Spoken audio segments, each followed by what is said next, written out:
Abisi afọ mama kwa ba wo live wo UTV so Adekye Nsroma dwumedie ene ye de ebrem no ene ye ne mpadifo akese mienu NDC ni MPP ade mu under Fourth Republic no. These are the two major political parties here o ma betena o man so da. Nti de na che ema 2020 abato e aye koso ye. His Excellency na Nana Danko Akufo-Addo enya akire mu dada say abato aye ko ebe ye a measure of records. Comparison of records. Enye de we free here ene ebe ye. Omampani Mahama so akache Ghana for that say ko register with him na koto waba eno ane ade a ebema wotimi nya nsakraye but the one wo mu ni say bra covid cases yi koso ya ye nyina ye suro yi NDC trouble MPP trouble NDC but you say two leaders of the major political parties akoto of the registration centers. That is a fact. NDC Omampani Dada Mahama akoto registration centers. Omampani His Excellency Nana Danko Akufo-Addo before obey exposed okoto of registration centers. Nti de na che e magana for ni nyina ba be kan ho asem na ayampa se ye didi ya ye betime busi immune system a ye be kon tia covid-19 cases no sanse kofo busa se na sanse ko mampani obi eni Ghana odidi ye che no eso ono kra ye expose CJ ye expose ye ra na po ye expose man ho atono kalosan kra ye expose man ho atono dambocha ye expose man ho atono obi ti se dankoku boche se minim kra na papa odidi a vegetables de fruits bibi esin odine bre nti e ba na sen na obi didi ya otumi ye expose na doctor for na doctor Chemate ache mu se nyese by force wa say udidi nti onye expose ubetimi expose nti hwon yiye na udidi yiye ne is just helping you so be kwenti ya we no bra ubenye bi eno nye insulation se unye bi nti eno de ne ate ase nti ne ye de kokobo man kofo se mo amoso maso mo face shield mo hye ne ase mo nkata ma no no wo hye a na wa hye o mask nso aka nti tu si abonten a wo dem na wo ne obi di a ubetimi a hye face shield na be protect wo nemum abonten ya ha say your chlorine dispensing machine esia no no ye de pete market ni schools so na ekum virus any bacteria ye wo biwa ye mpe raw for kra ye suro kra chan mo nti na ya ye nhye mask nse de ba ye kasa mo bete ensem a ye ka no nti ene mpanifo akese atena se a wo mo boy ne mo mansa no happy birthday kese pa frishapa enkoma empress na ba akopɛ o Lekma Hospital antenatal unit so de say UTV de obo anopa so na TV no wa fan to UTV pe haram enti empress na ba akopɛ yesre nyakopɔ say ene ya afre akwa ahia aba beto no nyakopɔ hwe oso na oma nkoso nya kese saa nkra oso no wabusu nyina se de ba mbekoso akoso UTV crew ni nyina ema afishapa anti-vivo so yekoso aya ye bompa e de ama Reverend Quest or sisters keepers with ni boachi mensa ni team ni nyina ase omuhye onyankopon twedi apokese ne se onhwe oso se de ba obekoso akoso no wenya edimpa akowani wonum Yera Adamte ewo asin or one of the independent candidates after MPP primaries or cast or contest is a content crow obeka say UTV the video be to abonti an or rally or senior rally name wo tukwan and na kromu of no so very popular hopa and I'm just on your makasa na ye kan ya ma police for akwakoche no ma charge no de ko adu abɔ no ai ne no pay ya omko court yensa kan eye court records na eche say de 3 counts charges ko adu maako miensa na ato no so a de no court police for eche say we eche say obia anye above the law into 3 counts ba ko eche say failure to secure permits from the police afa so breach to failure to comply with the restrictions imposed I know and another one so omoma particulars of offense say ma offense bi na ma particulars of offense no ewo anti 3 counts any dey man count 1 count 2 count 3 and ya omo court ewo asin ye bedi echi court na chese de besi echi bia no so ye de beto Ghana for enemy na chese ye hu into opening no so say we subject to the law and no see am wa so because I mean you don't have any option mom dey but any politicians and ko benyi make effort say ko no a e be ye mfa ne court into so why dey say wama emra no eye adwuma na wo de ose ayo a wo follow emra no ene yenko empedifo aye ne omo e betwetwe enkomo no eso Yera Kofi Ame information officer permanent mission Ghana mission sa Ghana ne ye wo ye embassy e wo DC ne ye wo Ghana mission e wo New York na permanent mission no ono na information officer emasa permanent mission of Ghana to the UN because UN headquarters so e wo New York opening kase Kofi Ame ya abeken sa wo studio anum say COVID-19 waka konto mo Ghana tete the values they say ye nyaka obi anko obi ama eti Ghana New York nyina ka hadom but ye onya abomu no bi ko America kra onya abomu no bi ni e wo honom sa so na Yera Bernard enim PSA member of the NDC communication team PSA de na che o de o ye de share mapa emo abusiafo akwaba na to ho ye de radado na America for say cheeseburger no nya bi ni oh unim say many evacuees in buy oh no tina da nya no ni ya ye coordinating nya omo ba na no say many omo ba udi omo chiba na because eno kwa wo so chire mo ye Ghana for sa akode no no oni omo na buy sa akode omo free UK na buy ba no US for na buy only US for no D black wa boss akode D black mo no ni omo buy omo no mo ya he in all mami standing on existing protocols na menchia eya hwefo na menu apani pc me hu na che me bi hu obe ha me sa na me fa nche mu ohwam emfiri Ghana na MC ewo ewiase ko nyina batan United Nations penny oda ya no Mrs. Martha ama e chan oh no so ya ma na ya akọ ya ti se eni kunu afrim minim no pa o professor wa ben keke I know me nya ho kwan ne ma metena table ho we papa Professor Pobi na prof afutuo ba ko ode ma besi na ewo metirim ode ma ye nyina wo mi papa ne ye nipa se yes so papa ne ye nipa pa anti Martha we de wa hwere ade ke ye nyina ya hwere ade ke se papa na afi so consul general ohwe the tri-states of New York, New Jersey, Connecticut, Professor Samuel Amwako, no a former MP for Ebuakwano. In fact, evacuation no dear. On the the government through the Ministry of Foreign Affairs and Regional Integrations. Emma missions no a year amba and now more share say yen true children sebi omo tu kwan aba a year amanonia omo kwadwam. Na ye started in church no initially we reported 421 individuals are almost expressing intent to return to Ghana. Na aban yes say the cost of quarantine no and no flight no ticket no will be borne by omo no ye review numbers no and year ba no de ne ye be almost 284 and ye the Ethiopian airline aban so obi say me say nipa dodo a omo buy no na omo yesen ya things are around 280, 284. By so far, evacuation from Liberty International Airport, Newark, New Jersey, was very successful. Mobile betting dance, and you mobile. Yes, we na mobile money. I say Ghana for ni be so free more tri-state. Oh, a lot of them. Let's just say no quite a tri-state, no. Any a tri-state in other states in my. But at the last count, now Consul General na a year drew 40. Hey, they're not minimum doing command. They're saying a term. 40. What we realize is that they're moving for it. Now people were not even reporting it to us anymore. The Ebinya and Kakabat around 40 there. I think it was 39 somewhere. Hey, serious. So Ghana for more we in America. 40. 40, yes. The truth of the matter is say, oh share your socio-economic lifestyle now. Am I pre-exposed to a virus? No, is that say yeah do na before do na front line workers or your CNA or your nurse or your nurse your juma pa honest cano nti and I face no so share New York said the hotel na almost transportation system no and I'm say also of a train or a bus into no they get exposed to train so nse kuta die mu now it's now we sorry we call it now we call so I don't know accounted for sa situation. Nti omo nyina sa nipa 40 no mabo mabusuafo nyina amane say bia say dodo na dey say omo no mabusuafo e wo ho the one say dodo no so ye mpanifo ti bi one na ire ni na busuafo na wo dada nti no ya ne nya ya sede say ye na o say ye mo o say ye te na say bi nkomodidie bi wo ho a ye ne omadi nti consul general na ote a ofre abusua no na wa hye omodin de ha me ye Ghana for na omu nkuta nkrata no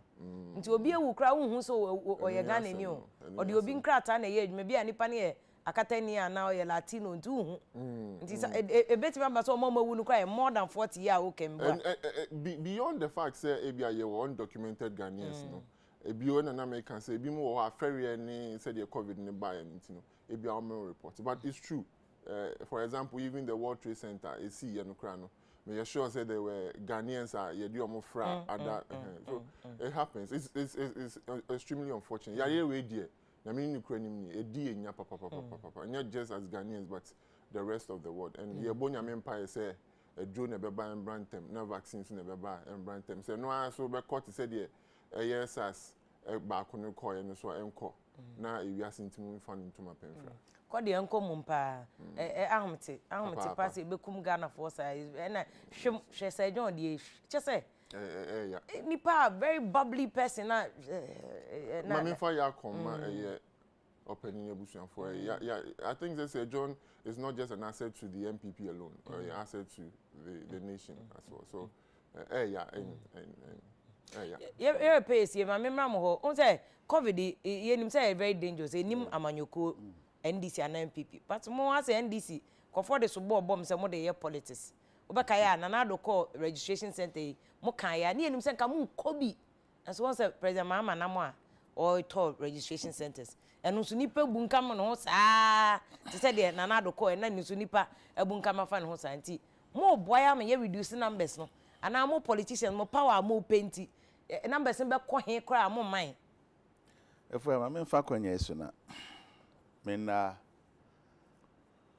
mase se mama kwanya se mene omanfo medin komo mo kasa Africa si so ya kekuape no mame na me fa sa kwanya eso ya so na me nsre nyankopon nhira ma oman ye nimra eye ahogom sabre nyamra esese anka patoti ni o esese anka ye de amanyosem eba yaredom na so se onya kotefi unuanom ni bia no se o Mahama na wo kra anka am se wota atisa kasa na pa se Mahama na wo kra se nyankopon ya adom no de president Kufuor bai na Mahama na wo na COVID bai anka bia etifi member of parliament ano ora kana Japan mo se cases no cost chance and is onya kan sa na se de kototo ho hwe se ampani ampa ne awo kan no so e wonyina so okay ebi nso ne se ba se wo mo abasobode a ye jema na Kufuor ne political party jeno na eden asori sem amanyosem edi hina no sha se de amanyosem hina no sha se de amanyosem ne ba mu yang de NDC obehwa a sha se na na ye de enyefuno to bom pai so obekaya 3 days na nsambi me da se aye national chairman e die ni me boss ampai no emu na no ana ye to COVID response team wo NDC political party nim tie na ye nuanom no kan ye ba beje jamase beje amemu na fo se den ho enso nka at least ni ebetimi de aboa binen ye be kira adwen me nimpa so se eye sa team no enchiro nkrata be empan abien na biesa a kira adwen e de akoma ban enti enya de a NDC fususu se ye mfa nya manyosem keke da bi ena bio ye de oman ne sika so ati ase ena e bosa de ho bra ye de oman ne sika enti edu bia se bisa se sika ya oje so de kwakọ yesa de ampani ampa ekodu ide enti bo mu se ni ayeye no enye se sebe de amanyosem keke ne mu ye ma ban ne hu se wuntimi mfa wa no keke nka bibi na wo nya ade foforo enti enye amanyosem a ekobonim na mu amanyosem be ma yen fam dede na yesusu ne se ye ma aban no eso regina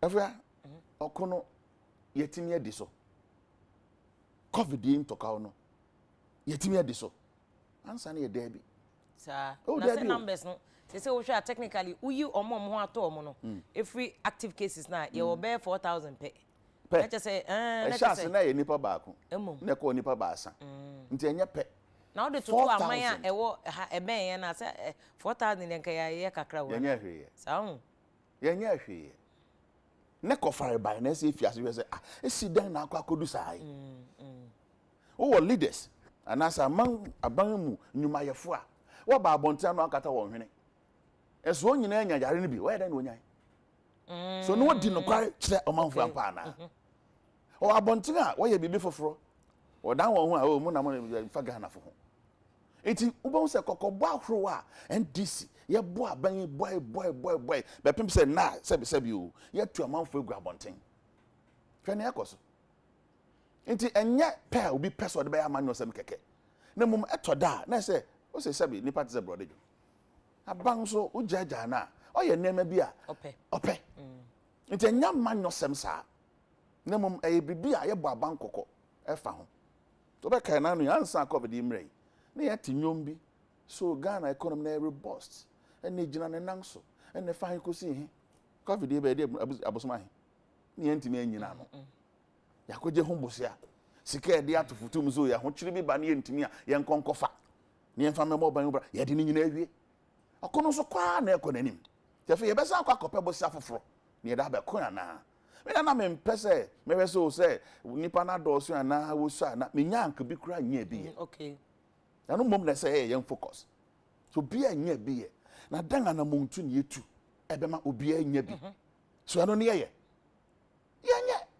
asemfa bi no mo ho won adwena ne so na be ye na menya kwan asan be di oman no so bi o it is said there ne ma na ye ya cases no emma bi o it is said okay there ne ma afra dan ne ye nka ye den pa ne ye nka ye sabe o se wo sabe asem ka nwambu na nwan ni bi pie na ka kobobo ne ade na se o ye nwan no so bobo mo ban me da se what you say enti nema bebre ho nya ne de anu keke kan o ye ka ne ye bibi foforo emwa but the president here no more ye ho ban enough okay that's okay why broadcast ni ade enya Ghana for na ya so odin Ghana for aso odin including ministers na won nya bi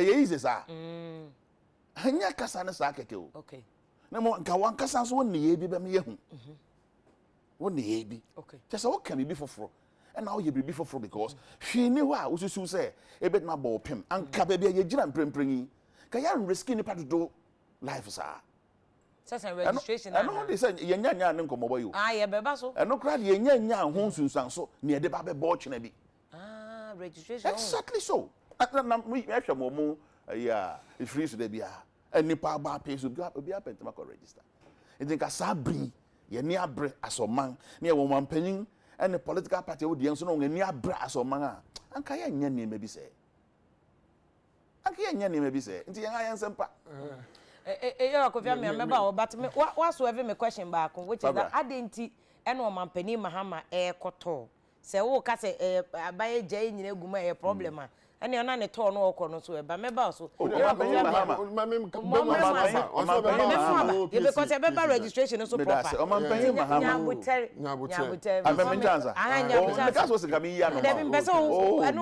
First question one answer to because registration the kind you see quadrucas or Mount Toma no what's in it. Okay.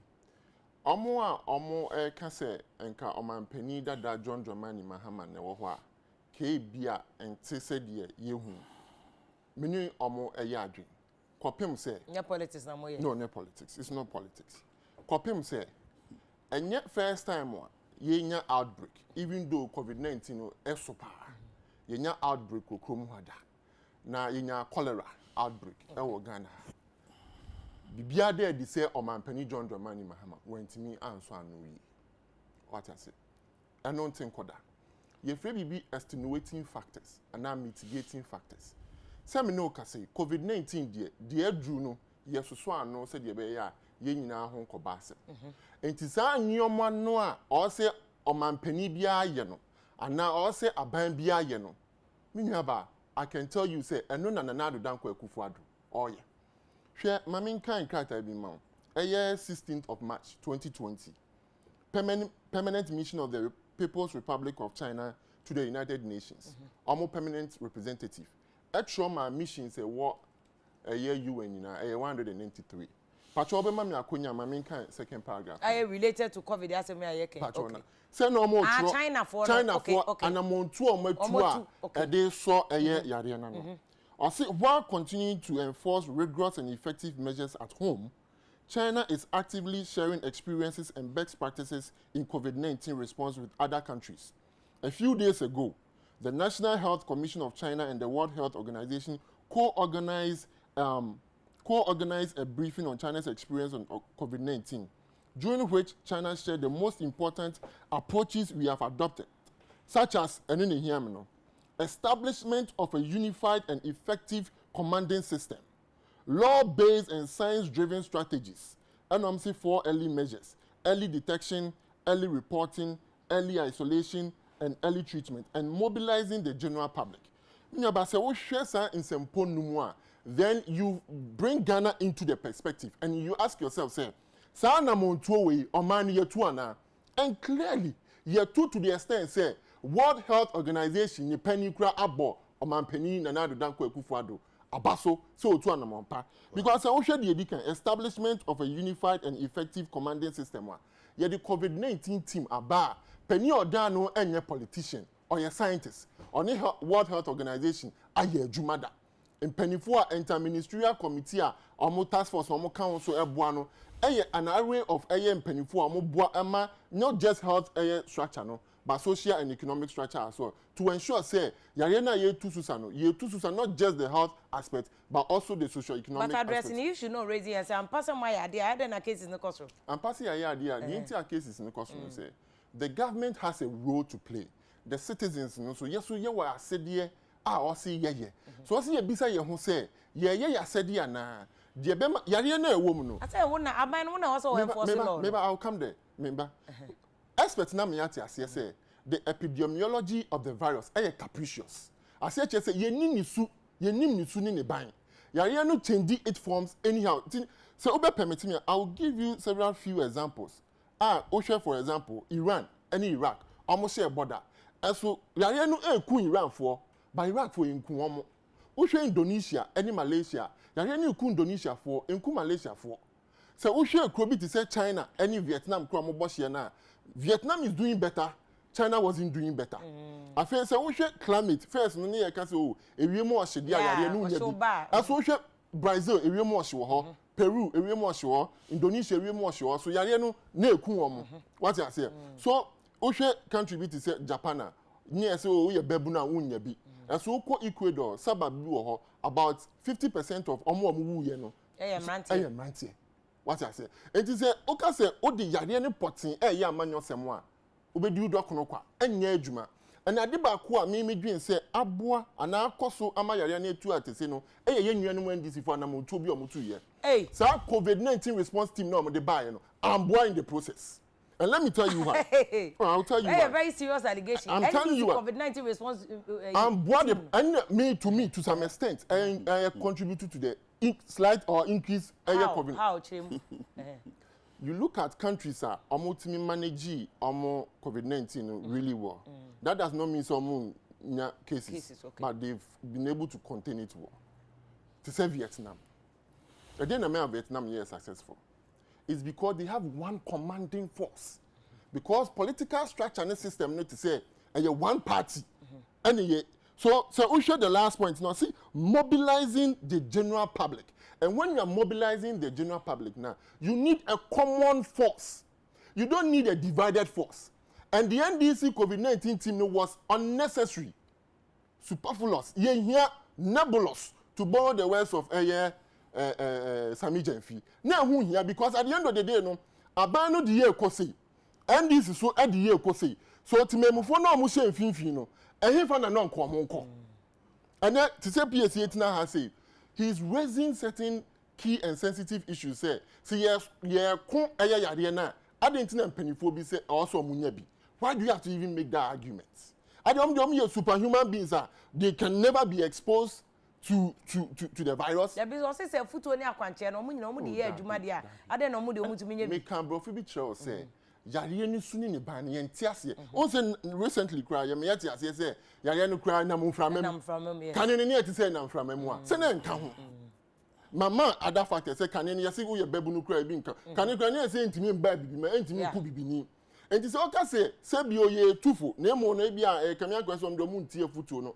Ana yenye bibi ye ntina ye mpanifo kra nya bi na enkomo no nya ndi ni ye ana say yare no ankasa no unya se de ni suni ne ban etie. But still one answer a question now wa we raise here, which is that NDC COVID-19 response team no na ama yare no akọ me ka ama o me si akon e ka ho bi o si aka ho bi nti I was o to me draw sa relationship o si omo yi no na ye de ho brof ya o kan ye and o si NDC COVID it was unnecessary but unnecessary in chese ma ebetimi contribute me si de contribute and say and I gave you a very specific example, say Vietnam. Also, more one commanding force. Because but how does a divided commanding force in PC cases? Say aban A2 na mo so yade na no.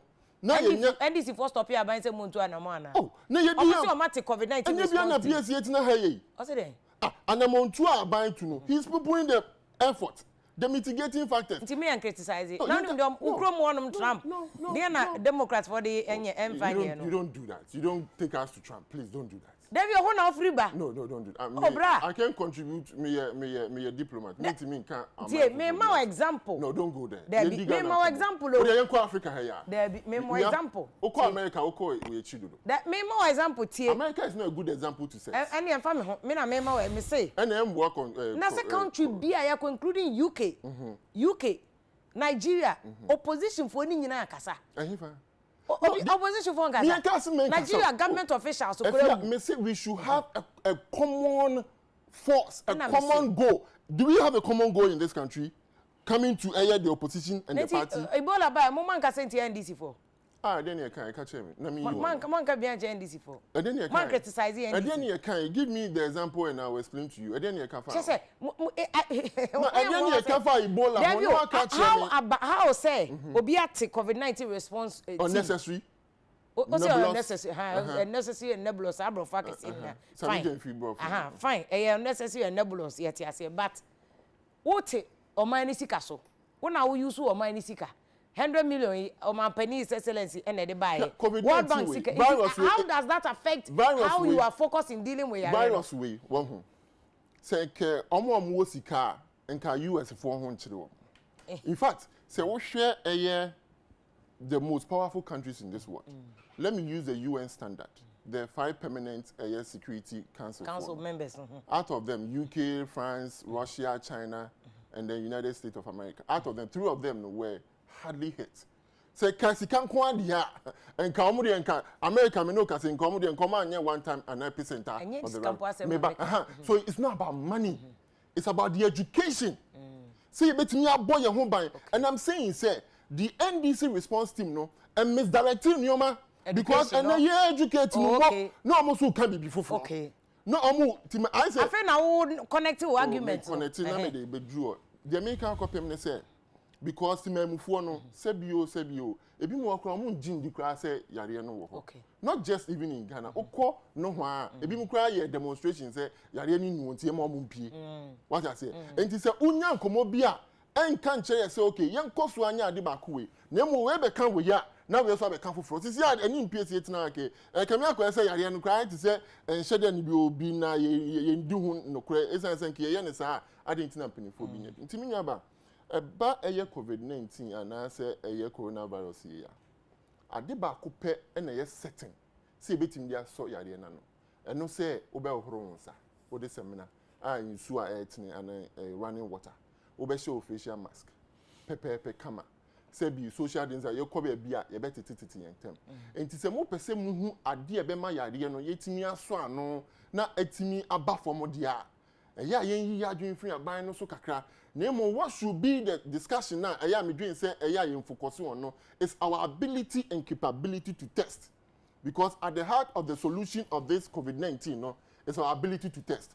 I know na come expect say nke yen dis an common in fa ho na resources ben and ade na o say aban ye me no ka say enam say ade no say page bio no ama test equipment no ho akwatwe kakra to na attention no say ko yen just an common na pani we aye bi as for the politics in there o man pani abedi chi Dr. Mahmoud Bawumia aboa yen say we should do politics with extenuating factors. Again, you timid ba ya matimemufo ho atom in the midst of this COVID-19 in terms of say be a provision of interventions and our social cushion and our welfare cushion. No? That one you can do politics with it, and then you can ask the question: say, sikane ba ya no, then you should account for it. That we can have that discussion. But when you have a discussion and dwell on the fact, say be intimate boy your home modern yari any ba idea, and I can tell you on authority based on facts. Not hearsay.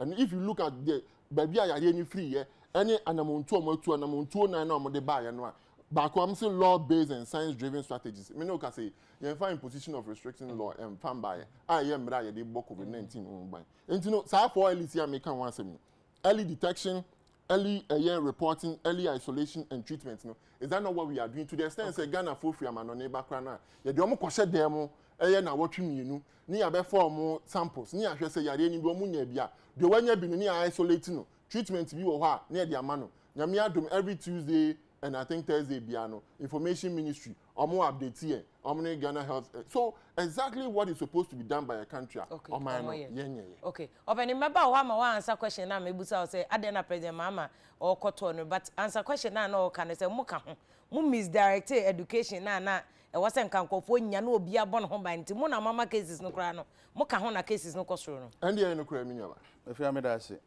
na nka me je dis o kan no betimi aka am example back home. I also misdirected communication. How? I just gave you what you just did today. No, and yet now in print. Yeah. Oh, heckling the pop is allowed. Parliament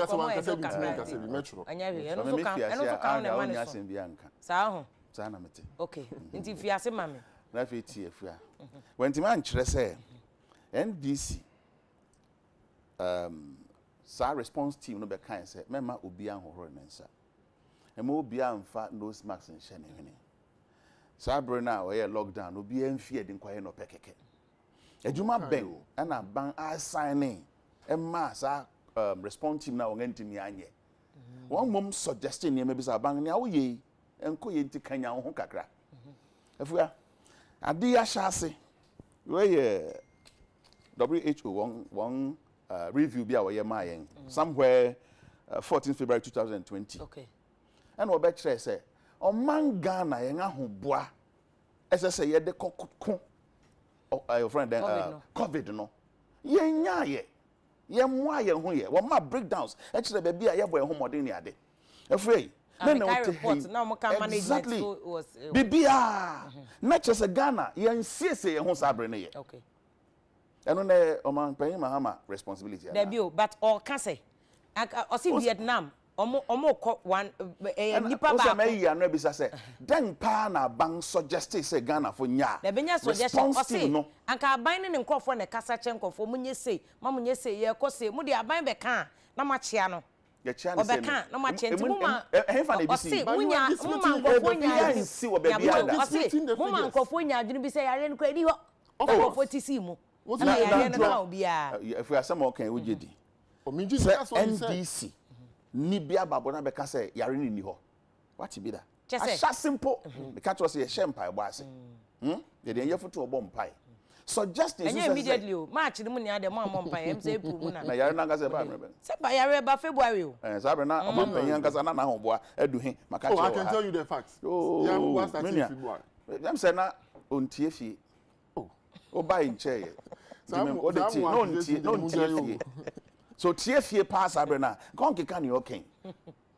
so what you say baby ani ho a NDC ba bonte be kan say ade a omampanyin ahye say yenye no obi mu so dabi ne isusu sa wo de ka ho ebe yeye nti na me pese message so go to me si ginan say kasa ba ku bi wo hodom a ebi asemese na obenten kan a so what you say ne abankan no emu bra kama yi na no okay not here what bonite mpo no kana asem o ka keke oh me pacho oh onya botre kasawie Dr. Yensu mema example don't worry go ahead afua nea ama yari edi enso ya ban na nkasa modern ba ommo edi kan PPs do SS what they call comma frontline workers na then na onim fa ho na eko o na o ka wa se enko so we are dancing enko oh na eko okay abre bia mo betina health facility be no complaining okay a bank responsibility says at least so provided sa na no dem a won wan fa ma won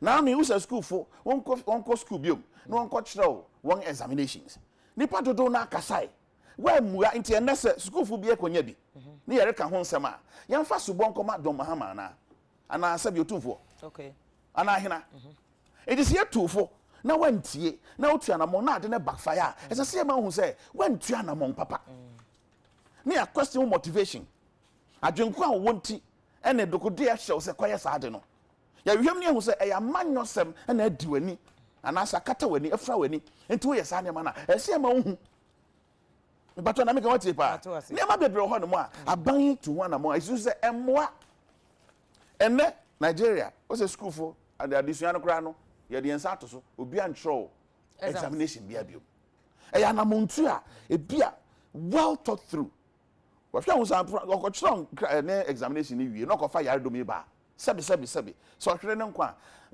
so hwere no ko kiro no fa se ben de be ba so enti yan hwe se ye be bo nipa ho bangansa obekania de okenwe no ko pe no ba bia atena enti niam a wo ye mpato tamana John Mahama echeche PPs no so mfa nkwa den enya football jerseys o enya boots ocheche se yan fa mo won a wo hwe ayarefo no yan fa mo o de call your friend hospitals bebre say ya akra maybe copy private hospitals on yan kasa ko to kubiska o enya ne abanko jefi Ghana parliament hon sa 1.2 billion no enka ho bi amampenya ko fa do so me my say me abosoma bi ngo se bi sa ya akatia e be che o keka se ni a ye fia bi enu hwe se wonim o keka se ni a ye fia bi nti se oman na ma osika se fa kon yare fa boyen ho ban na sade ni fail a so ye ni right say be question say minia ade a o ye e bia ye be bo abaso stimulus package out the buy application form gran o man pen ku fa do photo boso no na stimulus package application form control for your friend then small businesses I'm telling you ni photo boso application form so bawe na no na me nim say no de bia na bosremu kan 70 na wo copy wa high test member copy say ada what this best ka no o man pen ku fa do so be ka video na about TV so nimfo ni kese ebo won achi enti you see say obeka amanyo say ebo machi wa he oh ada baby what this kind of I think that they were addressing it's about respect to sikano o man penyen ku fa do mfoni si won achi enti no then no person si o machi me forms ne de na me si wahu bi a e wo so but si o machi na just because e bi a on no guest of honor na there be on kan bi bra no na that no ni ho bi nti esi won esi why den maybe I say na brace no machi sikano nti wa brace no obi wu a and ye mo en say ma wa brace which is ka nti ye mo wa baso wa brace nipa 135 was ahe 39 for abeka ho and na awu ye mo wa baso say exactly so because say untimi nka say me de bebenku afa na me nifa de nim ho hwe there be so wo fa abaso body a na wa fa enemy untimi kan enemy kan okay enemy kan anya mfom so ye kan say unia anya wo kotoku musko it say obi a frontline worker and then medical doctors on ahwe won kwa hwe nurses on ahwe won kwa so no so ye beka say den e won fom so ana and the testing now we dwama num no testing ne kra no why na he okay and I perform because of abaso body and I say boss I show nga went me nisunti and now when you testing biom na wo beka ton so mo ye testing ne part na me part wa hunsu ana munim na wo guasa wo munyinam da aka ne biom wa hunsu bibia de o kan o de be no support na mpese ye tie biom wa hunsu a enam nim na wo gu masa wo yinam da dabi na de okoyi ayi wo it is a yare ni ho a then now test a obenya bi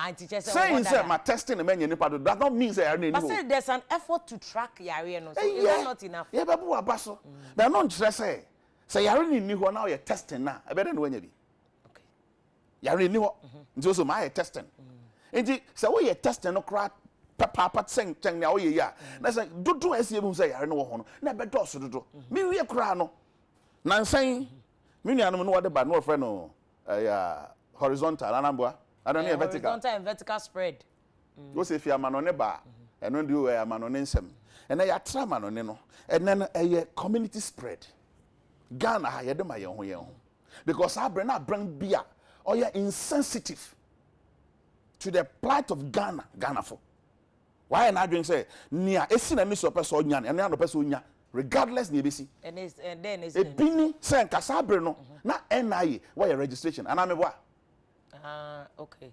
ashase pa ashase ko na no ye akra no why bi na no ye akra say eastern region e copy court eastern region e copy court It is a person who dentin ade no spread ne ya. Wotimi nyi sa ade no fi ma ne ye. Say eno no ka ho. E ka ho na ne ade na gensam. Me say wo pa se nka kwanya bi wo ho a ye nwura afiafim na ye test obi a na nka obehu be bia number no you see when it time bomb Ghana yete so oh yeah na obi a me nim me so obi a wonim enso ye di hwebom ana me wa enti na de klowe oh anya wo dan mu hasam na meka anya wo dan mu hasam na mo meka say kwa bonten kohwe ye da so frotrotro ana me boa not in air condition mo no gwa no si achi a wo drive no krampo we hu no hu an wo se won a wo ti apaka mu mpo wo se nso ya wo no won na mfom me ka kosi so se enne sa ban mu mpanyimfo dodore nya na nse se nka ya de a e de be di agori okay o man pany be ka so se de obi a se breche no man panyin o je sika ni nyina awie no e no hwe we no ne se fu yi je se wo hwe bre na hwe wa won se sika be no jiwe oh sika de man na on fan to pp's na de fan ma wan fan ko oh wan fan ko oh na kwaye e kwaye anka wo complaining say koya anka wo da so complaining ana wo de ye den wo be ka chere sa de kan na wo de ma wo na bom ya friend den institutions na mo wotong di wa met antis asem ni bi wo so wo de pp's ne ko na bom san kodu dia na bia na obi akotong bia di we are responsible ministry of health by na so sa na wo bob bra ade ho brani ana mi se ni o ti apakan mu mpo o se nso ya won na ni onam fo ba ko so se wo ga wo so kwadu bum mpo o se motia de wo ngachi na so ni abre enti enya de se ye fa ne se eyi dio ye nya no ye handle with kid gloves enya nipa rewu ye nu baby aye e sha ase ba ko ebiesa na se nipa rewu na ye nu baby aye na president Mahama ko toll registration centers here president Mahama toll ko no increase in cases na no dey president Mahama toll no ko no bi je so be hwa dodo na she one nose mask one koye run nose mask but maybe we crowd dem a omo she bi me hu picture no me am dey to Facebook dodo na virus no say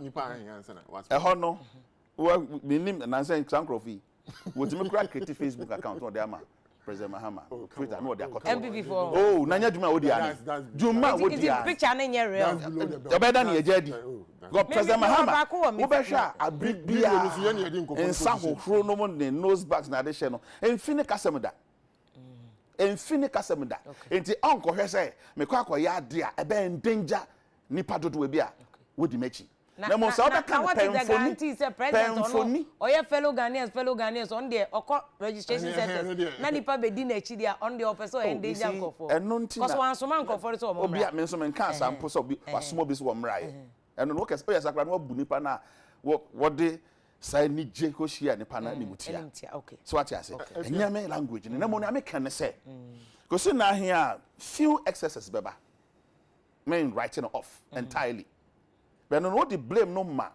nipa na bi okokudi djuma no ana bi ai beka say yemfa ma event organizers na we organize a program no so what you say enye president Mahama the better na adwen na che say na do de so enye na do you see ni amaken see e betimi a generalize ya o better na the sasobo na koma president Kufuado so kwa kohwe e ade osusu say owo kwanse so kokohwe bi me da se wa kan say because me te earlier say na binum so de subo president Kufuado ono no de subo a e de bono no na mche no say wotimi koya event bi se wo kwa mano acclamation or whatever acclamation wo ko buy na nipa nya yare bebrefo and no yetimi ka enti yare na mpedifo ne of your acclamation can you believe this can you believe this ehia fa na ohwa asade na fi se mo no politician wo ko buy ya akoso ya masabi o ya grandpapa president Gufokra ya tete bibia for say ya mpo say nya no kwawe ho aha enti no bibisa esese e bisa e question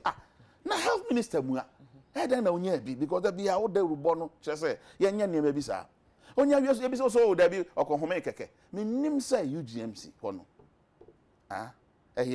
ebi so na sa time na ni test results in my enti no ka che me na me friend no una friend sente na ma sheda na me de pimo me na friend no ka so ko dead say yare no gune huna no kakra si o si eti wa hu ni a fe wo saade no ho ni anya ho clinic doctor no oye no what you say leadership and by example the senior minister no that singular the senior minister stigmatization as some ye can cry if you obi abetimi anya but anya minister responsible for that particular sector no.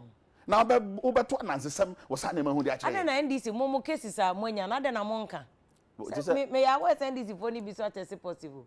Oh, maintain the whole NDC, including NDC MPs. Send down on me who's on the Kuba and I'm boss. Me names over my tabubi. I made them maintain. That's a confidentiality issue. And to maintain. Okay. I made the name in him say, you will never be idea you may be among you to your wonka. Obosumbia. We need you many because one casa they've been exposed. Okay. What I say? It is a say, question. Why? See. Huh? Na ye bisawa na o san twa nkontompo kire enka ho a ayi abufu anawuza yo era go fiamu ya o asema o kan so your point mu tro din said o kan makwa ye primary school for bo mo kokko o kan say Ghana Medical Association ko enye we de enye NDC e na o mo kan na o do eni bi akoso mo so Ghana Medical Association de kokko by say primary yo mo start registration the same Ghana Medical Association e de kokko krama isi say tiate say kim and umbe hodi is responsible. Tiade na mo koso. Masa ko acclamation after prime minister. Menu if you are the best. O say ho kra na mo check cases. What is best in this situation no? I say be total lockdown. Total lockdown. The whole nation obi anche dem obi anko bebia. That's the only solution at our disposal. Ye bibi enye ye bio. Unless we is that what you are advocating for? That there should be a total lockdown because and the fact that if you crab you've been exposed. You've taken a risk. At this point in the year, boy, your homework say be minimize the risk. And nothing na baby obi beko bia no. Yes, sir, almost say. Eye ahobambo, eye akandia no anasi anamontuo no. Odi be ye adwuma. Okay. What I say. But answer na no ho. You see, na me nua penny challenge me say COVID 19 response team of the NDC. Me tumra me chase you. Me metna embo me say mun cancer. Dr. Grace Ayensu. Me patcho on cat team no ho bi. So NDC COVID-19 yes. Parliamentary candidate for yes. Sikado. Or say Ghana Health Service lied about coronavirus peak. Or your medical doctor. Minya ba makabro fu bi achro said the epidemiology of the virus is capricious. So you cannot isolate one situation and generalize it. Okay. Oh yes, Anua, you are not putting out the right information out there because you are undermining the entire effort. Okay, so you didn't try. That means something about to the extent say someone TB that man for so COVID-19 no krano and you attend by government say obekwa ko pesika no medisika any other. They say it. You know why they say that? It's because of the message from the NDC. Oh, okay. What I say? The message from the NDC say already knew and then the double standard attitude any hypocrisy no buy obey ni Facebook live ni bie ni ho o aka say yare ni ho and say yare ni ho ti so want me meto aka say yare ni ho okay obe kan say yare ni e wo ho de but the omo suni omo ban ni the omo wo ne nchen no and say penit na fi ma friends ye did sin kan dwan nanka ye kan nanka dwafo a ye kan ne kan obi said the one respond say okay asema mo kan e munjai kan said the man penin na do danko akufu ado. Now what you atwam or catch say we should focus on achievements, not the personalities, the agenda and their religion. That's what a leader should do, and that's what a leader must do. What I say about a year COVID-19 biwa. Many nya PC a dream to some extent say what should be the focus no say a personal protective equipment no our ability to scale up testing capacities no. These are some of the things we need to be talking about. Because Ebase and Amontuobe na abane to dia, I can tell you for a fact, PPEs are okay. Ye ni factory wo kromwa, omo produce PPEs. Here, anano pay. USA today. One answer me and America. One answer me America. Oh yeah, lawyer. Oh say me and America. I feel the America boom. Oko court na all the evidence ba. We be yourself up for interrogation me boy. Into America. Enra July 12th. America's testing system is once again strained and labs are struggling to keep pace as coronavirus rages faster than ever in the South and West. So even in America, and we all know, we are aware, say a basa candiana because there no at 2 years no more 2 years so no ama ye nisu aye hani kakra ye nisu abriye enti no make say na make so akabio say we can talk about factors and mitigating we can argue on that line on that basis But so case yare ni pa de anomontu o say aban ni tu mema yare ni ya containing on tu ye I will argue with you anytime any day regardless of whoever you are. So nipa no boa. Testing example na de manager say nya Ghana nko. It's not any ho che o testing mo. Me no ka say nano last week. Ghana yetimi akrabia ebiaba.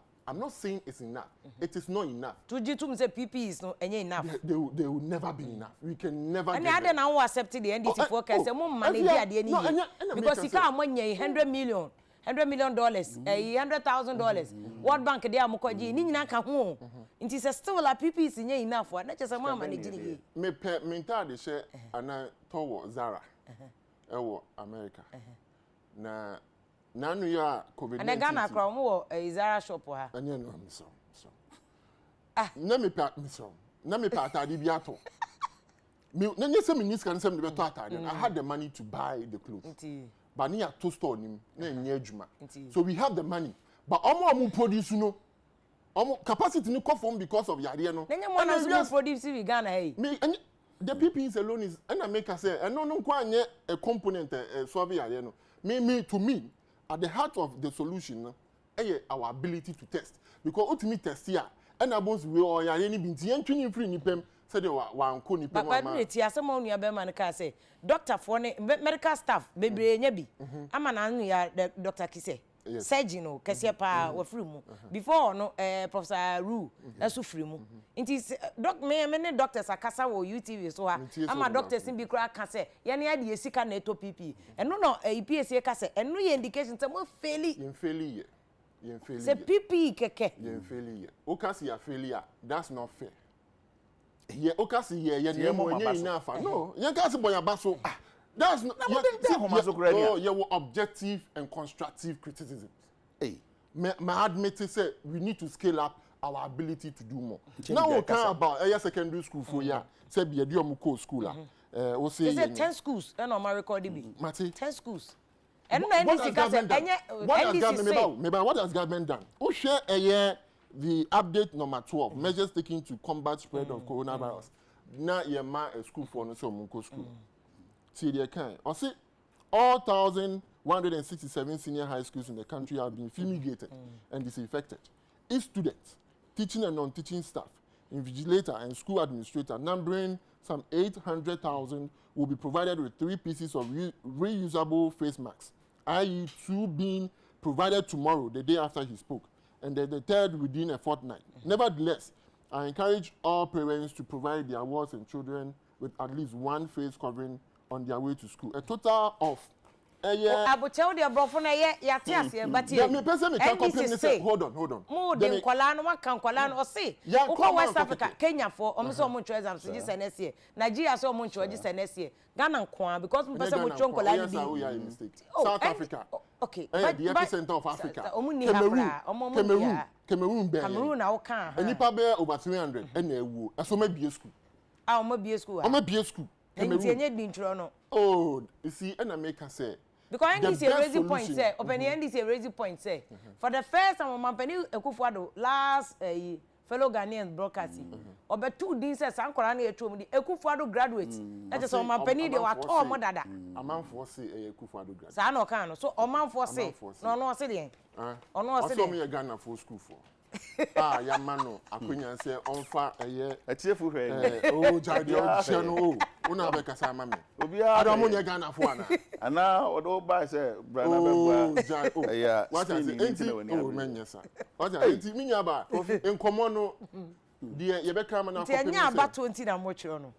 Because cases and only a new infection, they're 200 you seem to forget, 2016. Ghanaians gave us an overwhelming victory, close to 1 million votes. What I say? Ye ba ye so, washa ye share mono, nyamia dom, kakra ye titi ye mobrim, aye dodo na. Ama Ghana for no see abontina ni Ghana for di nkoma. The omo can say, Nana Addo Dankwa Akufo-Addo Mampani His Excellency. Wa born home modern. Na se fata say ye to na so. Enya de o kan say obeye ni nyina na wa ye ne de. Na emu so ye mana konya ma ne beto so a, obekọ so aboa. Ama say bi dum so a edokoro omai infie num e wo John Dramani Mahama address no eno na ebi ni obi obo be make sure say enya adwuma he won say me ni udi nkomo source ni a small base genius almost the report bi aba say the whole world Ghana man dikanya say bi boju adwuma no almost ye pa. Yeah, that's a WHO, some one of the UN agencies report. This genius. Yeah, me say Ghana man e bo homode pa. E bo mo. Uni dey tell e boy homode because say wonya abanya say bi adwuma no actually dompe eye ninam ahoden eye kanea no a ometimi akoso aye adwuma mo at the time. Na Ghana nyuma de say e boy homode nye ne o. Oh, Ghana ma. Hey, entu be so tell me say efri nkoma breso na ma edokoko. Efia pokua lawyer. Lawyer efia pokua. Obese o che me say between 2000 latter part of 2015 to mid 2016 na Ghana for ma say bi no mo ye bojo adwuma no dum so ntino mo ho to ma na. Now report to the extent that President John Dramani Mahama ekache say sa bojo for no sebi they are not being wise.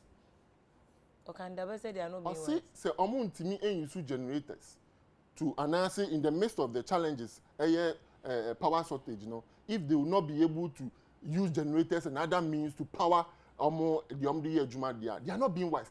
That is what he said. What I say. So I'll say, he said that. I'll give you the information. So the point I'm trying to establish is say, we don't need this situation to win us an election. We've won the goodwill of the people already. Because what we promised them, we've been able to deliver, if not all. So, Ebayako 2020, Ghana for Ajia to move preko pese, 4 more for Nana, and 4 more to do more. Okay. Yeah, my thoughts. Nemo, mama can't confirm the messages na. Kwame na be do no say na won hwe MPP for. Ene Etronia ko hwe omudi Cameroon recorded 300,000 cases bia. But me check 300. Was it 300? Or say anya no kre. Nti ebe check it. Collins Pizarro no say if this MPP man onim nema bebre Jano wo studio ho pa. Kwame na be do was MPP rep no should stop exhibiting his arrogance. E dey ahoma so na Zara nko na ache Zara. Elvis Christos and I say Mr. MPP are you sure after election no there will be total lockdown and Frank Teteno say this is Ghanaian language radio or catch Ruby and Kwamina Achurensua acidity or say Ghanaians have determined their minds to vote against the incompetent Akufo-Addo until the can be yenti Ahmed and I say I just love the comment section pa go for be word man one can imagine I say yo and you or mine not or can and King James was say thank you my brother sama okana and okano na Felix Chan no say discussion segment there e do one man nani ajepa Willie P no say wise up what and stop the baseless argument one protect ho now ye blame game one abeka koche COVID-19 no calling Pizarro no say good morning if you watching you from Anya na show no is more interesting pa the two are making it interesting but as omoko I suggest say you go for independent panelists ba kofo na kasa komutie omo NDC ni omo MPP no why Emmanuel Date Junior no say if you are crunch ma they have chlorine diffuser in the room virus be a beto ho bia e be che no chlorine diffuser na see no ye dey spray dem ho ba bia Kujo Francis Jeff no say this MPP man pa utumi di ntro ase won wa sheda pa na wo kan e de etia NDC unte say Mahama ka chen konfo so omonye social distance omo ho omo sa wa be gina no kan foforo Charles Nyame Asamaka so it's unfortunate say President Akufo-Addo ne MPP for no are using incumbency and omo di chinchim konfo se gu omo chi no omo ye de omo pe e say omo be chwo di say de bo omo be win elections no Benjamin Bed no say ka che NDC man say one thing I remember that's when misleading konfo pa ma dada konfo say na yen sorry ni enyina aban ko ho ne ade 419 ko a na NDC KD Dome or say if I'm telling you say this NDC for ndo omo ye nipa boni che say pa no mpeso ombedi o man yi so Nana Kwame TK no say in fact I've missed any PSA pa it's very unfortunate say me wo I'm in school and I can't watch fully because say any PSA na bad dey biankwa floor MPP for ni nyina King James no say Nigeria for they are always comparing themselves to other countries na uka say Nigeria for join mo the holy rich prince no say one of these NDC radio station were asking the public if anyone knows anyone who has gotten the virus where I ask him say na was NDC for mo ye aduma na confusion and am person mo cause so mo de yakopon ayemo Kwame Vincent no say good morning I'm listening live in Yepcons chemicals or domain crew NDC did that same thing e see edun ketia ne nkrofo mo say and a virus nya no kre na scam and on my penny person or G skedi sumo say na de enye scam we see yen kanche NDC for now Henry Harper Manford no see if government is making things right as of now the why are they saying say o ma reopen centers na yen kwaturo di we ya asem we see yen kwaturo di we so ase ekwa abonti virus no ebechen Dennis Amankwa Bodu no say good morning I'm enjoying discussion session for the reason say the surge in coronavirus cases no it's not from government but the citizen ya so ding ya na yama case ko so into obi de kwhye aban oya no politics na oye ke apia no say if you am you good job pa na kale na mo no say hello mo frame me pa na me de me won sem anka me no enyema metimi akakra Roger Amawuto was no one is voting for MPP o tom na mo say Togolisi ya na yansa meto aba mamo twe a enya de beto aba mamo kra John Kirby for no MPP all the way 4 more for nana unti ase akwawe grass asem onu de oka chenko for no o cheche ni ke no say if please these same students could have still registered even at home na so ma bie school se chenchen ankola nko kin ewo Amsterdam eno de message we de ba Kwame Vincent was say edun kase na oka say COVID-19 scam MPP man ne kan enye ntro kra no krotododododo ena papa no oka no yam to ankomo no so still wo live ewo UTV so a ye de yen komo no to aso ehwe COVID-19 cases no ene governance institutions amanyafo said the omoye atwe yare no ya ka school na asem because specifically about the school say 10 schools out of over nano year and so am yati ase schools are omo bia omo ye adwuma no omo mo sua de no there are about 500,000 schools private schools any aban schools so kambo ma and about 500,000 it say 1 or 2 schools nya enye ehun sa say yati say schools na omo nya bi no about 10 course for alarm and access ye be start na ya campaigner ye po NDC ni MPP o must start a campaign registration centers o moto nyina a bit of campaign nti ya be ni nyina ho asem na ya kan be hwe o mampani so yi a okọ Zoom conference o mampani ye ya enkonfo se wantumi anka se anka nche anka wuntumi anim esa se wuntumi aba be didi professor na no pokwa agima atema time kra nti ka so mampani tumi se kire na no ka che se wuntumi jade o ye no no kotia no we de o de afafa ho saa na wo jeje no so eno ho asem be ka but ye mra back to school no ho asem no era PSA school na ye bie no de ne said obi ka no enye politics no mo ye e wo se nkwala no madu 18 years eye den a constitution requires e tro omudin ye mie school na nka se na ye be tro nkwala ne din nti what is the problem with virus this spread any nkwala na ye tro omudin no efu ya me da say ubehwe se ne a menyi menua Kofi amewa no bibi kitua bi ho na me fan to the same issue na oka same bi say Dr. Ayensu statement bi say Ghana Health Service e be di atro kire yen efa yen peak no mpato brofo no peak na brofo ana me boa wo de betwi ase wonim na sekere bebia ade na no ne kese akodu mpato sabre na cases ni be ya he about 350 you record even 1,000. But Ghana Health Service can say you do peak. Yes. I don't remember so much. Yes. And what reaction? Doctors ne can ya na say Ghana Health Service. I cannot mean, but information about Bonting Sabre no. I will be at the one dancing. They say, yeah, do peak. I'm a doctor. Dr. Kobe defend this as oh, yes. I'm telling you. Dr. Kobe defend this as say, yeah, do that is exactly why. Yeah, a table ya home. Okoboya Babet Naso, our critical issues. So, Emma Mekai say, Mibusan assassin, Okoboy say, obedient to me who pick no until say you say decline. And some from my year will say, Peace FM. And more critical issues are seven making. Peace FM. Actually, in the beer, what pass them for fracas.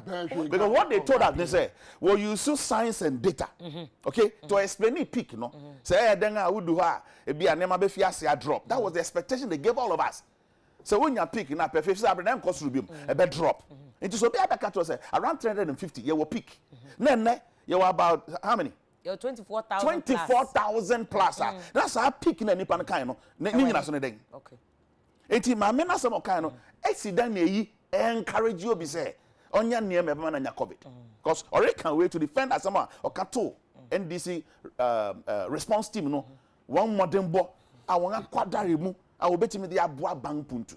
Ebio me say yanga hoodin ya hokeka way back according to World Health Organization, you hear about 35 million Ghana cedis.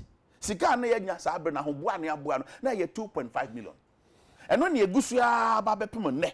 PPs asem am kanya me masem.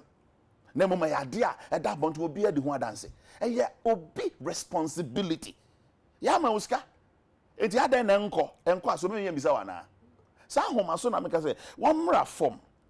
Na Ghana form boa because nyama bebre wa ya ebe contribute to sa di ebet nesro kono e doso e be school asema ye ken NIA registration voters register mo ye no foforo me nyina ebet contribute to the future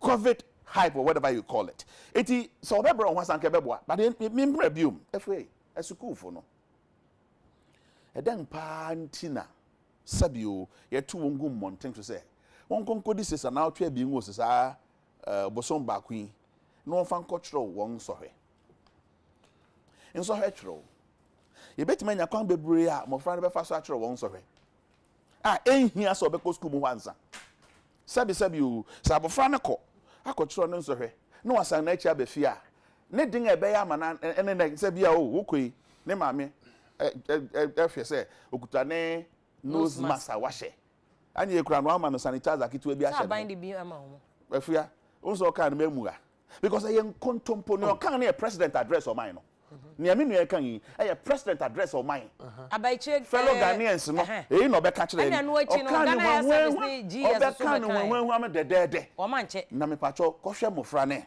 na nu ye ya mofra isu is it Accra girls or him fa awofoko yi wa hu won school fu ni be cry demonstration won hwe o de abofra no ko tina school mu ho na ni papa akola na ansha na se omanpani ni amfa nko omanpani so ma won ahe o se 3 o mu di kan di 2 koye e na ekire o mu de 1 e koye o kan sa asem no wie no me tie school fu bia wo ka se ade na omanpani kan no won san kan ye yare no won fa minute esia na se song na enyo minute ba ko pe or second wo betimi anya e to de abofra na ko to school mo be na o twa echi ansa na wo de sa dia komana na te se o ka kire omanfo e di twa wanu mu keke na me ka omanpani wo ne kasa no wo di echi a o kasa de me ofa na no ode papa me ofa kasa de na mom ne ye pasa o kai baby na president ko bu wo voter region no I say mo pim na kuti. I said this is just by the way. Okay. I say mo NDC for mo kasa de no pe water region cause I no say jama mu ni be mo pe oba obe kwa ko so obenya oba no. So man peni anu oda enye wan o so we determine so. Na wahu na no de no. Ebi ni sa futu ode akoma MPP communicators. Bon so man penya to fo say ade mu nya epe na o hye kutupa me sa na me hu ne. Obeka wo appointed ma me Charlotte say ozo we too early munya no mo ma ne nya na adwuma kakra eni na eno ko gina ma no ko ka say ye ntimi nyuso ECOWAS register so beka ya o kan say France so say UK oh sa pepe ni President Kufuor me na me ka kire wo then in opposition enti asono no ka na sono no ye eni ti na wo hu ya ka kire say Ghana ya ma mo alternative obaako ye ono kwafo that is President Mahama onon se economy ni nya o admit so ya we nam no kra manaka dompe anamontu amituni nti waje atum se more nam no wanka se mawi o se yen na yen wan no kire Ghana fo na wan na tisoro e no kire ne enti because of say single spine salary structure no e ma sika ye nya revenue no ene ne edi tuaka na akosoro nti ensi ho ese so tu anamon ampanso tu na me economy no etime kosoro in 2017 and right me no efe de odo kodum so munya kan Kofi akosoro 2017 yes 2017 oh yes GDP kosoro sabe na mudi na economic intelligence unit okay when you na ba bon be predict say because of oil ye nya sabre no mu ntino fi 2017 kono yen GDP be kosoro e wo ho ampenempenti obetena so na ekosoro a efua na wa hu bi onno ye na wa ko bu aburo no se me na maduada wa nua e te se na wo fa eja waburo na ebusa pen se o be na matwa ahye sanso ntini me ba be cha ma na me na me de aburo no ma mo pepe sa na tini e bi edum so asem ba me nte ho mfio nti ye ndisi le dua ye na MPP betwa 2017 no and wo de atu on hu antihwe se wo bai after 2017 bepem ne yen GDP ni nyina so wo cocoa production I will bet you about 967,000 metric tons no cocoa I say when get me up the biaka ho na a drop about somewhere 700,000. Oh, that's not true. You see? Mr. What check oh, cocoa production there sometime I started setting back. In fact from before at a time and cost rubium. Okay, see do 1 million tons. 1 million tons. No. As at 2016, 2017 cocoa season. Yeah, till 976,000 metric tons. Yes. We are sure. Oh, if we are. No, me check it from cocoa board records. Because me kai pass the next year, the following year, no. Am I here opuni cry yes. About 903. Me figures, no. Me kai me ni opuni akasa was asking. Ha. Baby, I could do in. Sabre no na adwuma ya yenti na ya anticipate say in the next 2-3 years no ebe kosoro enne entimi antra 970 plus no na mum if you want about 903,000 if you want about 850 something enne ye nam 700 see e kire say obi modern bo a wa bo no eno na kire ni susan so say obi be dia dia okona ni pato dum so no ampa yemfa ne say no okay kontompo a wotwa no e yampa one no Mary tete one knock of Mary one knock of car power na we say Ghana yan kodum so mana na no this machines ni nyina bai it is some kontompo na ya tra ya ja dum so politics ye nti waba mpacho sisan style no and then here kan corruption no mo ne say na mo si ma ne ma ye basa nti ho de dum so no de bring the argument dum so no de abeda gba say mo nya mo fe na mpacho free misra wo mesi nia ye kan prempren se wonya obia or your education so no be catch us say 500,000 schools no 10 schools penenya and Saturday no na 3 schools penenya as if say sabi you a konkon bo ana sorry konkon de anu yeden ye bia ordinary atibeng bi keke nti obetimi ama obi duru bi anom procode na para bi anom na ejai na o ka so 10 schools pe se ne baba ko sabi ofima na se no be na nije because o ma 20 10 pen ofima anu ya ne sempa what are you talking about yaria etime sang nipa within a second not 10 schools are recorded be based on your own negligence when our pia won alcohol because we feel fear ba no na won fair be my mo catch so mo test mo fra nansa enti mo test won go bi wo bi asa go sang na chi ba fi ana me boa wa ko do school no akonya and I will say yeah mo yen sem more because 10 schools pe you see these are the leaders when I can 10 schools ye dre won abedi en anim asabi o pa say enye hu because and I hear and so I say anamon amiri tunin say ye be ka si wa no anamon mutu owi na o ka say 10 schools no eno mpo na nye 10 schools Saturday na as of Saturday na 3 schools no kra na asa asem onya boche na 3 schools na cases makomako 13 and o ka say dem mo ndisi mo hanhamani and because na yero akando ababeka ewo Adekye so madwumede so oba tem bia nkofa ne ba to opani ni chem say oh enye hu saa they are safe aban hwe omo obi akọ ye expose be hwe no nunti enu nti 3 schools no so kind no 13 cases no 3 schools no kind na 13 cases me boa say no anka 3 no anka asuate about 1 school okay na me guess what I say no odi 2 ho okay 3 na nya no aka 1 school pe I be that so ho okay so what I say then 13 cases no ebia say aba ebia 2 and 5 and obet maka so yereko ntina esi kura no once yetimi ayese eno na ede eyempuntu kasa but say mofra 13 nechin 3 with 3 schools no atimi akwa akodu how many schools 10 schools na sa kasa no ye jetuma yenye okay because okono kokobo bai are they telling us say parents na request okofa wo maaba parents are won sunu bugem parents are what fear ne where you fasting they ama wo ma wo school no mo no wo nyina ye ndisi fo ana okay nya ndisi fo na eka ya mba sen krofa anko gina kra girls won kofa wo ma sabe we kasa kra say wo ya yaw wo bu parents na tim animtia just ndisi anka wo ni ma na okay obi ba wa hwe na wonim I mean I think so or ma enti wan hwe won kasa yi na Ghana ba bia no obi antimi hood weekends awo enya bo chem because e bia no so person o ma awofo ni nya arehwem se ma on arehwem na jai se pe no Okay. Can the fever? Okay. Nipa baako kura sebe no ka. Was ade ho a. Ya de chaban enye. Okay. I mean, yamra so. Because I'm saying ke wrap up kakra o 2020 no so. Yeah, ehia pa. Any wound to me asensi. Answer no cocoa production. We knew anim. So and then before that no Cameroon cases no. Omanya a little over 14,000 recovery. 14,000 cases. Recovery 11. Oh, maybe I need to recovery about 11,000. Okay. And 14,000 no more recovery 11,000. 11,000. And death here 359. Nti death near 300, 359. What can say a little over 300. So that. And I'll check it here. And I'll check it. World meter now. Yes. Global meter no. Cameroon coronavirus. Yeah, coronavirus. With the about Cameroon coronavirus. And then on the issue of cocoa production, yeah, currently 850 metric tons. At your worst, more year 740. 2014. 2015. Remember, at some point, near 1 million metric tons. Yeah, that was President Kufuor-Atamel's transition time. Currently, 850. And so your factor. Now, let's come to hold on. What's the factor here? It's more inherited.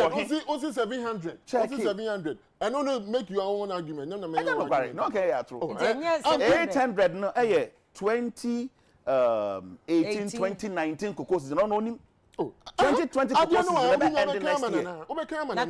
okay, that's the latest. That's the latest. That's just a new one in my.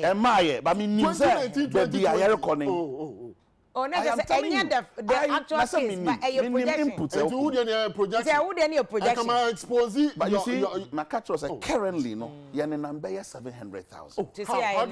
See, men cancer says you are not ngati but sana me who say projection no pe wan kasa e ho ni fi na the American say NDC jaw no above 976,000 metric tons. That was year ben 2017 cocoa season. Okay. Also cocoa season no it say exactly to picking up from maybe the middle of 1 year to the middle of another exactly. Year. Okay. In terms of me on tias America but punch say no o projection now o we na nya factor projection. No can be the same year as me referred to. Okay. So it is all correction. But oh PSC MPP ba o menya 700,000 da. Nya bi da. Don't do that. What by one modern bo emu ahe na brand this day yanso into magno yentu na monsa ngani was it 850 me can 976,000 metric tons. Wait a minute. Into by 850 I don't know why. Wait a minute. Over say me ma figures ni na. Over 850 o de nga kwegen ma na ya san yeki. Okay, yanko mbese be too much because me can say ton fertilizer ya de kwa sika koto no ngenti ya to no ma na pro enunti.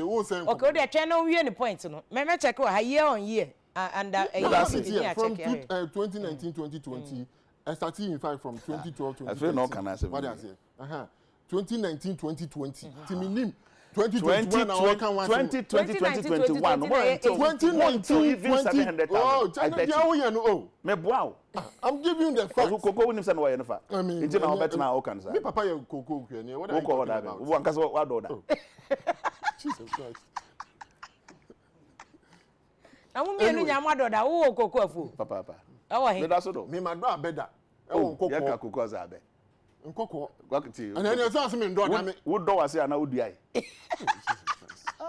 say o do ase na now the kenten no wo su na the kenten no abutu so uhuja abasi a ban chance do delicate because the ground to banche no and also wo ni ma do anim baby am free na nyo ebi a wo kan so o she Zara ni to bi o she Zara ni baby am free na nyo to adoda anything na yo say nka munya otema ema anything na ye ani e fi ese chance ba ye no munya tema ema me fa su call secondary school me kosum yansa na ye twa me school fees away kosum water credit amutie me na etie me kosum ya yes me kosum me wo fam wansa ye twa me school fees sam na 1992 na ban age me ma me nioma ti ma me no nya adwuma don't go there me have personal issue ba na ya bre pa na ye dia be do ano now let's go to the year secondary school registration. Any COVID cases now spread it to 10 schools. Nipa ba ku kura no a in fact say one person me kai na ye wo mission na ye cases ni start say about ye bompa ye me ni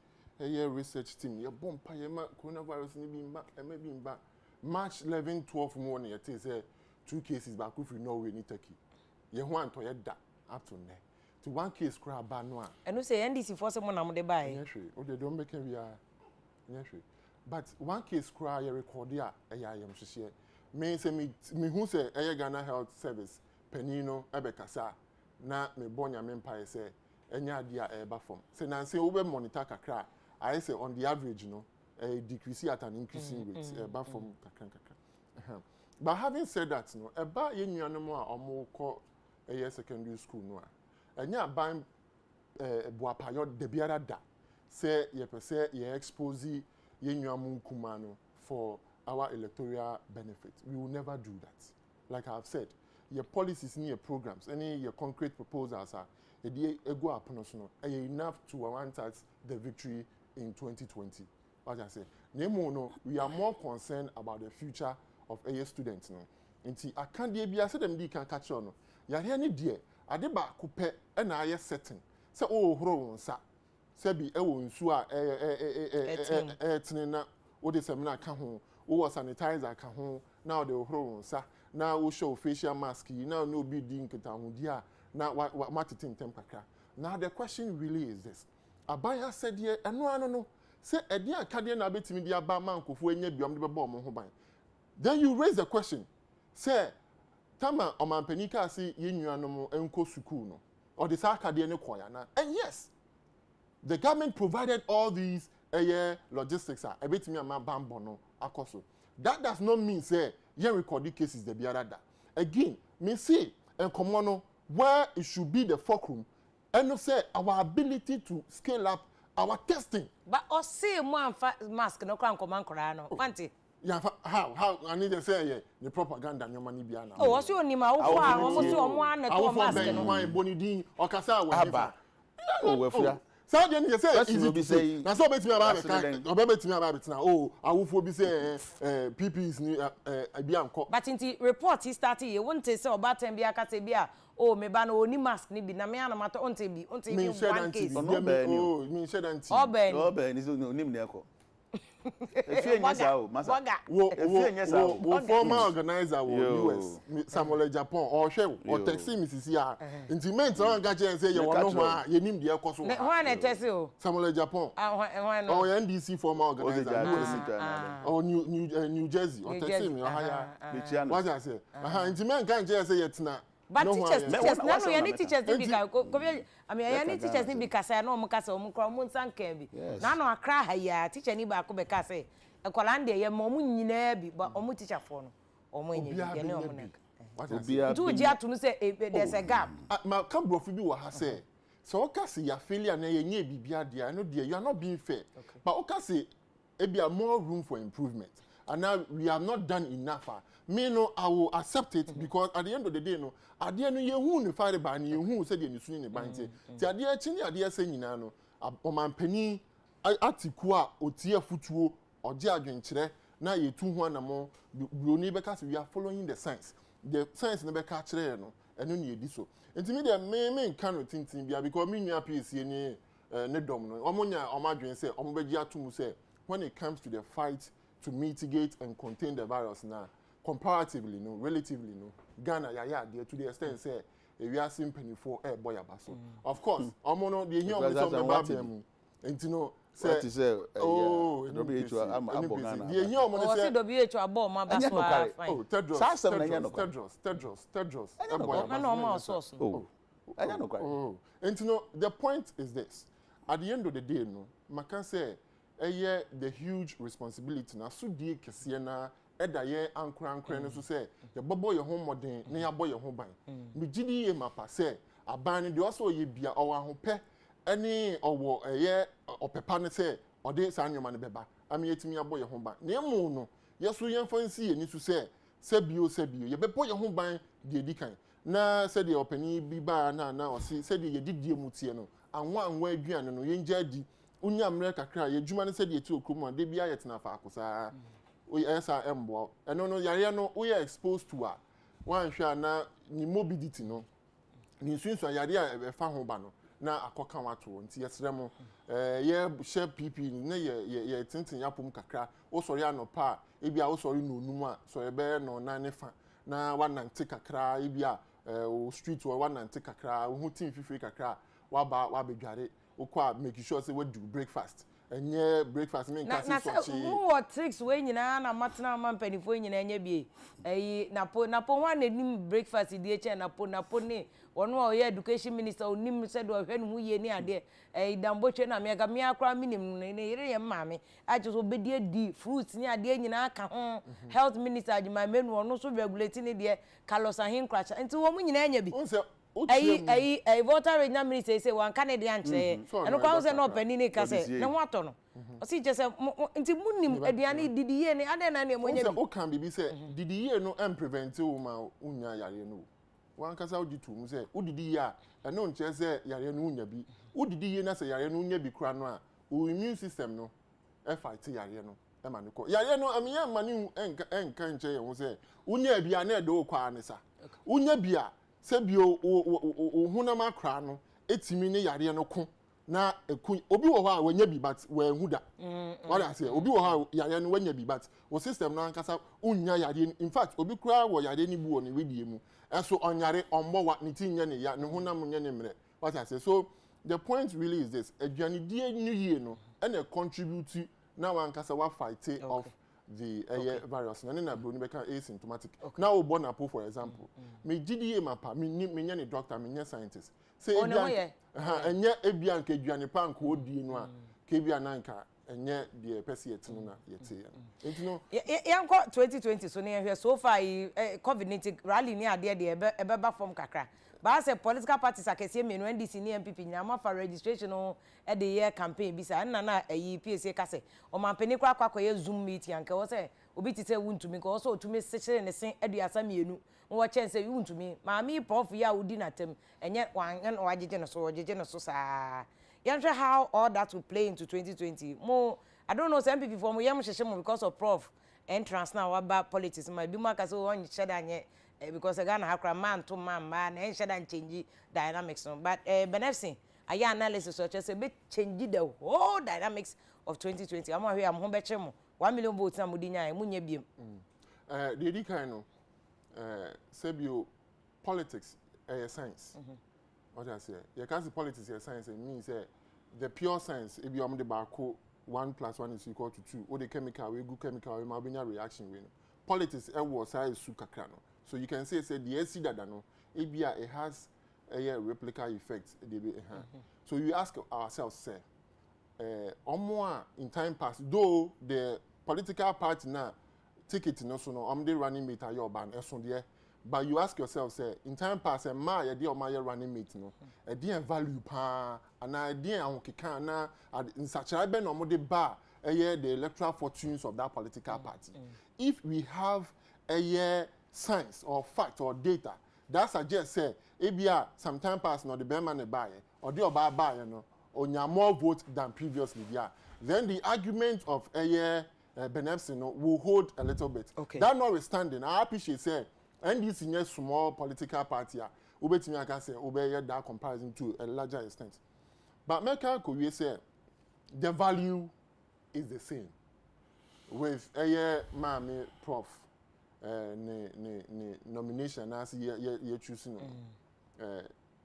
I envy her political record what she has done even personally for herself because school called and that form and then to become also a professor and easy so me congratulate you na me really see no war area while taking it for but the truth of the matter is it's not about her personality it's about her record thanks be to God no wa be education minister before na the record ewo ho ebetimi ahwe so e de ato aba or education minister no or take decisions bi na political we have that record ebetimi e de aba de abedi nkomo sebi under her watch no and her ages no we experience the cancellation of teacher allowances and near the mom under her watch no and apologies to omo sebi omo share say omo beto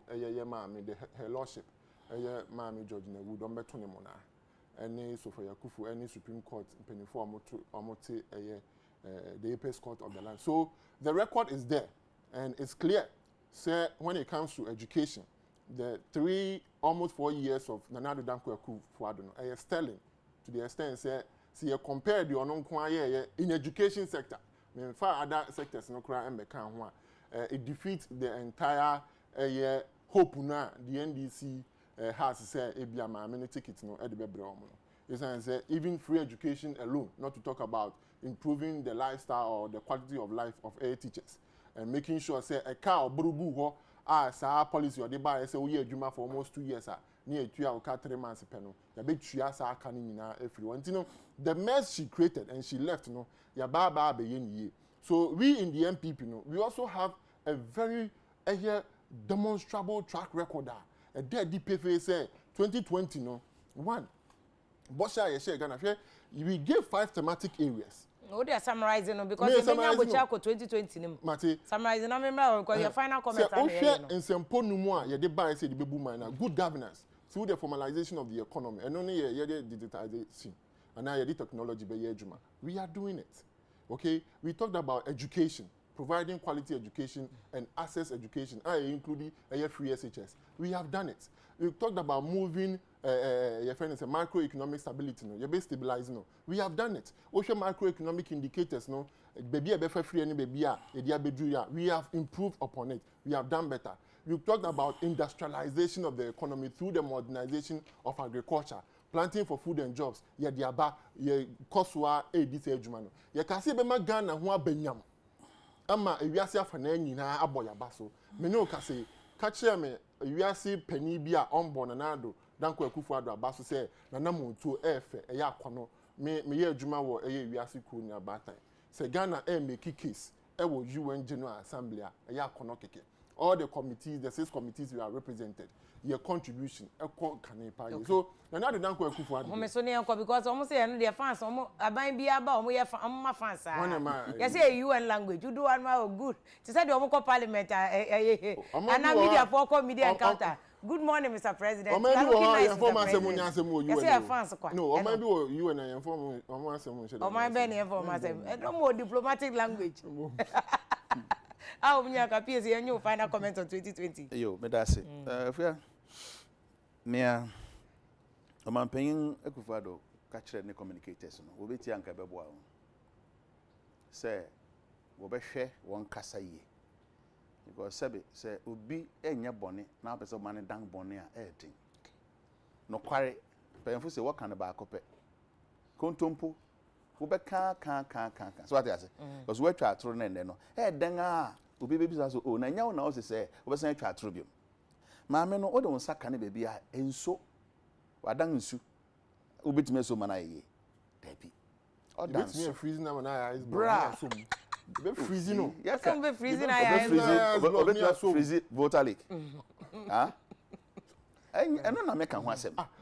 Top boss amanonia. Not me to. Am ensuo. Ya Ghana. Say Ghana.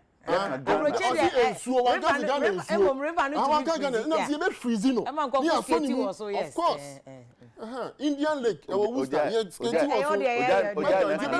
comment. Mame no down so. Odemufua. Near President Mahama ye no. Ebeka say a master stroke. Dia na ye nuanom MPP for na bo ngati mpo say going into 2020 campaign no. One day no be ya ne say we be good nipa ho fi. We yes succeed 2016. Na no for say dem di kankan san kontompo na o twa no. E so okoso a twa kontompo foforo na wetime de sustain. But mame a ya fa no eyes vice presidential candidate Professor Nana Opoku-Agyeman. Efua ni aye for ne say President Mahama and NDC are presenting another opportunity. Say Ghana from me obesan gina brane bio. Ni ane susu so ha na e won limit ha na ya elevate on to another level. O hwe na de sua ne nimde na ho fama na ho brase. Soma wasomo man ya che. Dana make us say obi di university anymore. Bibia ni wa kire say ni ba no ntimi ni o mampanyin. Because our community no wonga kwadar addition professors lecturers, doctors, PhD holders. enti so timi di saa dom saa no a bibia no che say ontimi nye emma oman mfa ne ntama pamfra ne ayenuanom MPP fo ya abribia wo ye ne say instead say be say dan ye betimi a harvest bibi papa be ni betimi harvest fi ni panu mo no ye nkopɛ kwan be fa so a ye be running nipa kon down wonga ya che wonga ya cha ma na be dum pempen so efe de bia wode kono enya de betimi aboa wo papa chotie afia me so papa ma mi wie ukasa more than ne amaka ne amaka kra bi amanfo bi sa me pesa ye ti ase se maame afena be ball na opoku adima after 2021 no e bi ne say or the integrity because prempren yi what the toto ne wo ho ya sa no credit no any hobby o osan de abobo so menchire mu mpacho or the integrity sanctity competence what you say competence no be any wa e da from mpacho he abobo ode abobo me pacho run it through this me da say odi no kwai wo sai investment yen team product so be so okoje into there kan dia kan ebrena so or the nimdia foforo so what you say e ba be boa so what you say oman no impuntu na enu achi wa magana yan amanyo 7 no ho aye fe na ya kono chen ne ati 30 seconds minua no ka say MPP for ye bo po say ye begu nkofo hu fi ani mpiesi won so nyame o national chairman akot na say bo po as the commissioner of Ghana electoral system. Yes.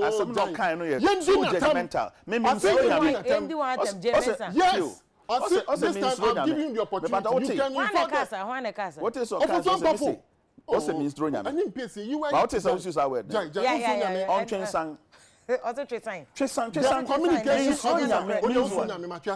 Communication officer. O boss. Basa tape no it's in court. Oh dear Mati. Inti one semester it's in court. One semester. And then one come from and then one come from